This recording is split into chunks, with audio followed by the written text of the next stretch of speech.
Is it a bit better? Yeah, great. So first of all, thanks to Josh for inviting me and to the Political Studies Association. It's a great pleasure to be here. I'm very interested in knowing what is happening in this part of the country, because for the most part my research focuses on the north of England, but it's important to see the broader picture and understand what is happening across the north of England. So I really think that the process of devolution offers an opportunity to turn around decades of over-centralization in England. But I also think that the way in which the process has been set, driven and developed is not without problems actually. So today I will focus on the case of Northern England, drawing in particular on a research project that looks at the situation in Yorkshire to illustrate some of the controversial aspect of the process of devolution in this area, so as to try and see if there is any lesson that can be learned from that part of the country. So in particular, the findings of my research seems to suggest that there are four sets of interrelated issues. The first concerns the uneven geography of devolution deals. I don't know how familiar you are with what is happening in Yorkshire, but at the moment there is the Sheffield City Region deal that is going ahead. Then there is a West Yorkshire deal that has been proposed, it's not been quite signed yet, although some say that it's going to be signed soon. And then there is another part, all the rest of the region, that basically has been left outside. Hull and the East Riding did propose the idea of having a Greater Yorkshire devolution deal, but that wasn't received very well, neither by the government nor by other partners across the region. So at the moment we have three different paths there. Sheffield is going ahead, Leeds is waiting, Hull and the East Riding, we're not quite sure what is happening. So to get a deal, we know that basically local authorities have to form combined authorities on city-region economic geographies. The problem with city-region economic geographies is that these are largely artificial spaces that in most cases do not map onto existing local identities or communities.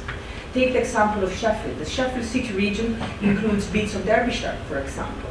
Or look at the south, what is happening in the south bank of the Humber, which actually has gone for a deal with Greater Lincolnshire, which unfortunately has not turned out to be particularly successful so far. So the focus of the current devolution deal is on city regions, understood as the best functional geography to foster economic growth. However, we also know that many studies have highlighted that this may not necessarily be the case, and that there are also limits implicit in the view that agglomeration is the best recipe to create inclusive growth. Furthermore, if we look at what is happening in Yorkshire, but also as well, we see that it is only, at least so far, it is only the areas that are already performing well, the so-called core cities. So if we look at Yorkshire against Sheffield and perhaps Leeds, that have been given the chance to benefit from devolution deals. However, the areas that are already lagging behind, such as Hull, for example, have been excluded and are actually currently struggling to keep their head up in what has become in practice as a race for devolution deals. So secondly, and related to this, the current dominant narrative of economic devolution has set local authorities to compete against each other, either to defend their current deals or to fight their way into one and avoid being excluded from the process. The problem here that this kind of environment is fueling frictions and rivalry between deals have and have-nots, and is creating new divides. So it's creating a market type of competition among localities that certainly may see some areas rise, but it may also see many others fall, creating fracture rather than cohesion across the regions, across the Yorkshire and also across the north of England. And this is a bit of a paradox because it seems to run counter the wider narrative of a northern powerhouse, really, and raises the concern as to whether the government's strategic focus on devolution as a means to achieve economic development is actually sustainable and can work not just for some areas but for all areas across Yorkshire and the north. Thirdly, the devolution in Yorkshire is taking a very political connotation, a strongly political connotation, especially for what concerns the new institutions attached to devolution deals, the combined authorities and the new elected mayors. And this is creating a number of tensions across various levels of government. So on the one hand, we have the local leaders. They seek to create combined authorities that basically cover the areas that would allow them to maintain their political powers. And they use economic argument basically to cover up political interest. On the other hand, we also have regional conservative MPs in particular that are actually, they do not want devolution deals to turn into a means to give more power to Labourers. This is a problem in Yorkshire because we know that there is a tension between the west side of Yorkshire is strongly Labour-led, the east side of Yorkshire is more conservative, and the same in the north. So allegedly, if we look at this tension, this helps to explain why the West Yorkshire devolution deal, which would uncontestedly basically return, or most likely return a Labour elected mayor, has not been signed so far. And it also explains why local leaders are not keen about the idea of a greater Yorkshire deal.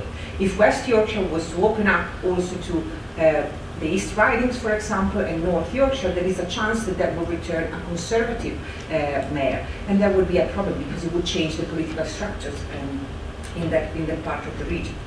And there seem also to be further issues related to the introduction of metro mayors. While some, and in particular the government, argue that the introduction of elected mayors is a way of providing a strong leadership and improve the democratic elements of devolution deals, most local authorities in Yorkshire are actually against the introduction of metro mayor. And they see this as a political figure that will be actually juxtaposed to an already overcrowded system of governance, and that could also take powers and decision-making away from the very local level. In addition, and that's something that has been already mentioned before, for the most part, the people have been left out of the process. And we know that the deals in Yorkshire, like elsewhere, have been negotiated behind closed doors and among political elites, local and national political elites. There has been, I don't know if you came across this, it wasn't on the Yorkshire Post, probably you don't read the Yorkshire Post in this part of the country, but there was recently a poll, a survey poll commissioned by the Yorkshire Devolution Movement that was representative of the regional population. They basically asked the people across Yorkshire whether they knew what was happening.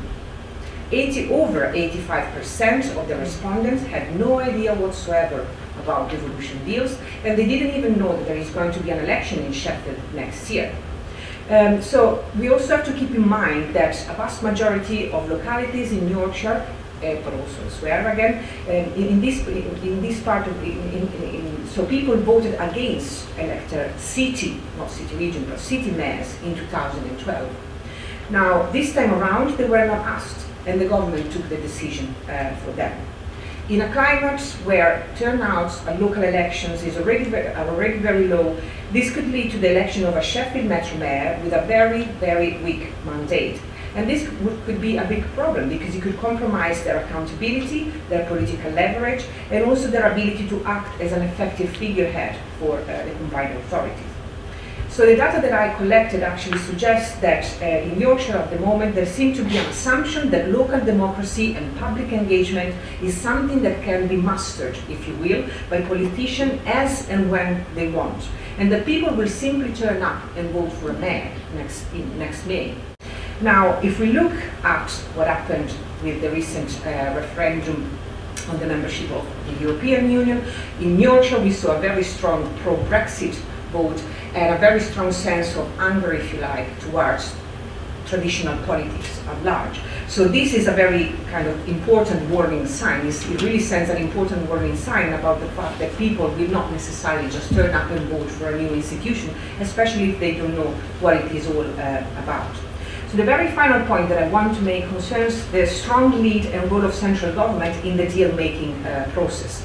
Devolution deals have been negotiated between local authorities and the government, but in practice the former had very little leverage, at least in Yorkshire, in most cases, and they had to take a pragmatic approach and accept what the Treasury offered them at the time. Sheffield City Region is a case in point here.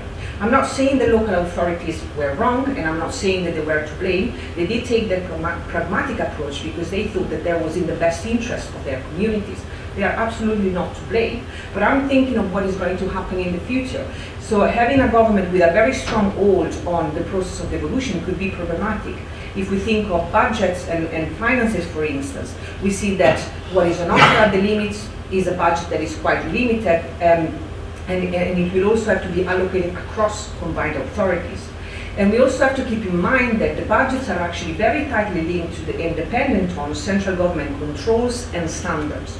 So this puts a considerable amount of pressure on local authorities to deliver.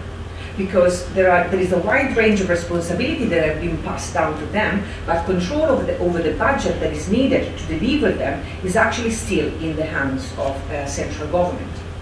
So overall, the case of Yorkshire suggests that the current process of devolution in the north does not quite resemble the revolution that was promised by the former Chancellor. Indeed, it is taking the shape of a sort of a centralized process of decentralization led by the government at its own terms and conditions, which runs the risk of creating a system of governance that is based on an uneven geography and a patchwork of ad hoc spatial fixes. It is also stubbornly focused on economic growth, and yet it is likely to foster old and new inequalities and regional gaps. It also lacks democratic accountability and public engagement, and crucially, it has no clear end point. You mentioned before that there is not one single document that says we start here and this is where we want to get. That is a problem, because then it means that different areas can take different direction, and Yorkshire shows this very clearly. So the case of Yorkshire seems to have a lot of lessons and warning for other areas in England, because these issues that I have outlined, if underestimated, could actually end up hampering from within the very process of devolution. So currently, devolution in England is a top-down process aimed at generating economic growth. And I really wonder whether the basic problem with devolution deals lies precisely in this conception. It is only in England, if we look across the UK, but even if we look in other places in Europe, it is only in England that devolution is seen just as a means to achieve economic development and not much more. But if we look elsewhere, it is easy to realize that devolution is not just about economic development, but it could and it should also be about improving democracy from the bottom up, building on existing senses of identity and community as well. If the people are not with it, how do you make devolution work? This is my basic question, I guess. So to achieve this, I think that placing more trust, but also real powers and financial autonomy on local authorities, rather than just squeezing them in an already overcrowded system of governance, would actually be a good first step in the right direction to ensure that devolution does not only serve the economic purposes or goals set by political elites, but also becomes entrenched and also serves the needs of local communities. Thanks.